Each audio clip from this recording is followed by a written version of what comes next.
ಎಲ್ಲರಿಗೂ ಶುಭೋದಯ. ನಾನು ನಿಮ್ಮ ಮೆಚ್ಚಿನ ಲಿಟನ ಶಾಲೆಯ ವಿದ್ಯಾರ್ಥಿ ಜೀವ. ನಮ್ಮ ಕನ್ನಡದ ಒಬ್ಬರಾದ ಕವಿಗಳಲ್ಲಿ ಪ್ರಸಿದ್ಧ ಕವಿಗಳಲ್ಲಿ ಒಬ್ಬರಾದ ಸರ್ವಜ್ಞ ಮತ್ತು ಇವರು ರಚಿಸಿದ ತ್ರಿಪದಿಗಳು ನಮ್ಮ ಸ್ನೇಹಿತರು ತುಂಬ ಅರ್ಥವಾಗಿ ಬನ್ನಿ ತಿಳಿದುಕೊಳ್ಳೋಣ. ಸರ್ವಜ್ಞರು 16-17ನೇ ಶತಮಾನದಲ್ಲಿ ಬದುಕಿದರು.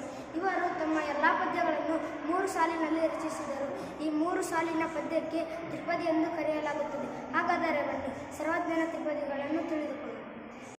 ಸರ್ವಜ್ಞನು ಗರ್ವದಿಂದಾದವನೇ, ಸರ್ವಗೊಂಡೊಂದು ನುಡಿಗಳಿದ್ದು ವಿದ್ಯೆಯ ಪರ್ವತವೇ ಆದ ಸರ್ವಜ್ಞ.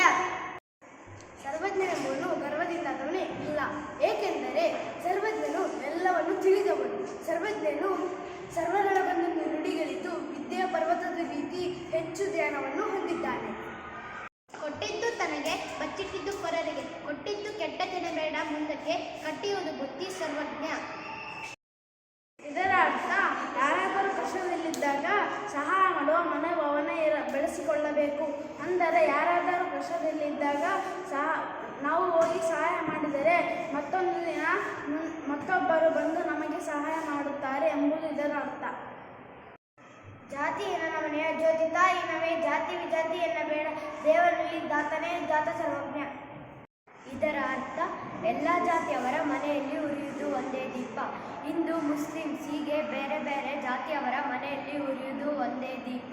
ಬೆಳಗುವ ಸೂರ್ಯನು ಸಹ ಭೂಮಿ ಮೇಲಿರುವ ಎಲ್ಲ ಜಾತಿಯವರಿಗೂ ಒಂದೇ ತರಹದ ಬೆಳಕನ್ನು ನೀಡುತ್ತಾನೆ.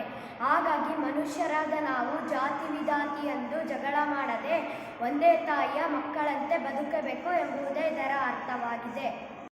ಆಗ ಬಾ, ಈಗ ಬಾ, ಹೋಗಿ ಬಾ ಎನ್ನದಲೇ ಆಗಲೇ ಕರೆದು ಕೊಡುವನ ಧರ್ಮ, ಮಣ್ಣಾಗದೆ ಬಿಡದು ಸರ್ವಜ್ಞ. ಇದರ ಅರ್ಥ, ಒಬ್ಬ ಭಿಕ್ಷುಕ ಹಸುವಿನಂತೆ ಬಂದಾಗ ನಾವು ಆಗ ಬಾ, ಈಗ ಬಾ, ಹೋಗಿ ಬಾ ಎಂದು ಹೇಳದೆ ಆ ಸಮಯದಲ್ಲಿ ನಮ್ಮ ಮನೆಯಲ್ಲಿರುವುದನ್ನು ಕರೆದುಕೊಟ್ಟಾಗ ಹಸಿದವನಿಗೂ ತೃಪ್ತಿಯಾಗುತ್ತದೆ.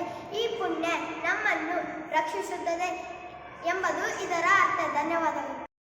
ನಡೆಯುವುದೊಂದೇ ಭೂಮಿ, ಕುಡಿಯುವುದೊಂದೇ ನೀರು, ಸುಡುವ ಅಗ್ನಿ ಒಂದೇ ರುಚಿರ, ಕುಲಗೋತ್ರ ನಡುವೆ ಎತ್ತಣದು ಸರ್ವಜ್ಞ.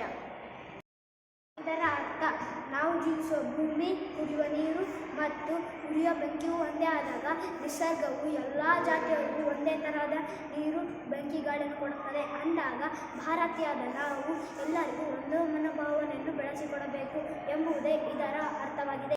ಕೋಪ ಎಂಬುದು ತಾನೇ ಪಾಪದಲ್ಲಗಟ್ಟು, ಆಪತ್ತು ಸುಖವೇ ಸರಿಯೊಂದು ಕಾಂಬುವಗೆ, ಪಾಪ ಇಲ್ಲುವುದು ಸರ್ವಜ್ಞ. ಇದರ ಅರ್ಥ, ಮನುಷ್ಯರಾದ ನಮಗೆ ಕೋಪವು ಬರುವುದು ಸಹಜ. ಆದರೆ ಕೋಪದಲ್ಲಿ ಮಾಡಿದ ತಪ್ಪು ಮತ್ತೆ ನಮಗೆ ಕೋಪವು ಕಡಿಮೆ ಆಗುವುದಿಲ್ಲ. ಹಾಗಾಗಿ ಅತಿ ಕೋಪ ನಯ ಆರೋಗ್ಯಕ್ಕೆ ಒಳ್ಳೆಯದಲ್ಲ ಎಂಬುವೇ ಇದರ ಅರ್ಥವಾಗಿದೆ. ಧನ್ಯವಾದಗಳು.